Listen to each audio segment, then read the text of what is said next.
ಬೃಹತ್ ಬೆಂಗಳೂರು ಮಹಾನಗರ ಪಾಲಿಕೆ ಅಧಿಕಾರಿ ಮತ್ತು ನೌಕರರ ಕ್ಷೇಮಾಭಿವೃದ್ಧಿ ಸಂಘದ ವತಿಯಿಂದ ನ್ಯಾಯಯುತ ಬೇಡಿಕೆ ಆಗ್ರಹಿಸಿ ದಿನಾಂಕ 1 ಮಾರ್ಚ್ 2024ರಿಂದ ಬೃಹತ್ ಬೆಂಗಳೂರು ಮಹಾನಗರ ಪಾಲಿಕೆ ಕೆಲಸ ಕಾರ್ಯಗಳಿಗೆ ಸಾಮೂಹಿಕ ರಜೆ ಹಾಕುವ ಮೂಲಕ ಪಾಲಿಕೆಯ ಸಮಸ್ತ ಅಧಿಕಾರಿ ನೌಕರರು ನಗರದ ಸ್ವಾತಂತ್ರ್ಯ ಉದ್ಯಾನವನದಲ್ಲಿ ನ್ಯಾಯಯುತ ಬೇಡಿಕೆಗಾಗಿ ಹೋರಾಟದಲ್ಲಿ ಭಾಗವಹಿಸಲು ಮನವಿ ಸಲ್ಲಿಸಿದ್ದಾರೆ. ಸಂಘದ ಅಧ್ಯಕ್ಷರಾದ ಅಮೃತ್ ರಾಜ್ ಹೇಳಿದರು. ಬೃಹತ್ ಬೆಂಗಳೂರು ಮಹಾನಗರ ಪಾಲಿಕೆ ಅಧಿಕಾರಿ ಮತ್ತು ನೌಕರರ ಕ್ಷೇಮಾಭಿವೃದ್ಧಿ ಸಂಘದ ವತಿಯಿಂದ ನಾಳೆ 1-3-2024ರಿಂದ ಸ್ವತಂತ್ರ ಉದ್ಯಾನವನದಲ್ಲಿ ಅನಿರ್ದಿಷ್ಟ ಮುಷ್ಕರವನ್ನು ನಾವು ಹಮ್ಮಿಕೊಳ್ಳೋಕ್ಕೆ ಘೋಷಣೆ ಮಾಡಿಬಿಟ್ಟಿದ್ದೀವಿ.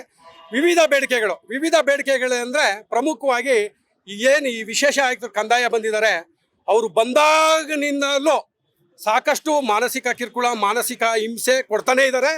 ಹಗಲು ರಾತ್ರಿ ಅಂದೇ ಕೆಲಸ ಮಾಡ್ತಿದ್ರು. ಅವರು ಅಮಾನತ್ ಮಾಡಿ ನೋಟಿಸ್ ಇಶ್ಯೂ ಮಾಡಿ ಅನ್ನೋದು ಬಿಟ್ಟರೆ ಬೇರೆ ಇನ್ನೇನು ಕೆಲಸ ಮಾಡ್ತಾ ಇಲ್ಲ. ತಮಗೆಲ್ಲ ಗೊತ್ತಿದೆ, ಶಿಕ್ಷಕರ ಕ್ಷೇತ್ರದ ಚುನಾವಣೆ ಆಗ್ಬೋದು, MP ಎಲೆಕ್ಷನ್ ಪ್ರಾರಂಭವಾಗಿದೆ.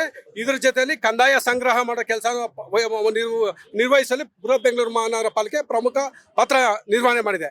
ಇದ್ರ ಜೊತೆಗೆ ಸೀಲಿಂಗು ತಮಗೆಲ್ಲ ಗೊತ್ತಿರೋ ವಿಷಯ.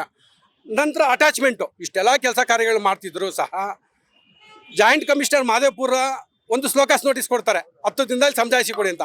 ಆ ಅಧಿಕಾರಿ 10 ದಿನದಲ್ಲಿ ಸಮಜಾಯಿಸಿ ಕೊಟ್ಟರೆ BBMP ಮುಖ್ಯ ಆಯುಕ್ತರ ಕಚೇರಿಯಿಂದ 10 ದಿನದಲ್ಲಿ ಅದೇ ವಿಷಯಕ್ಕೆ ಸಂಬಂಧಪಟ್ಟಂತೆ ಸಮಜಾಯಿಸಿ ಕೊಡಿ ಅಂತಾರೆ 10 ದಿನ. ಇನ್ನೂ 4 ದಿನ ಕಾಲಾವಕಾಶ ಇರುವಾಗಲೇ ಈ ಮಹೇಶ್ ಮೋದಿಲ್ ಅವರ ಒಂದು ಒತ್ತಡದಿಂದ ನಿನ್ನೆ ಜ್ಯೋತಿ ಲಕ್ಷ್ಮಿ ಸಹ ಕಂದಾಯ ಅಧಿಕಾರಿನ ಅಮಾನತ್ ಮಾಡಿದ್ದಾರೆ.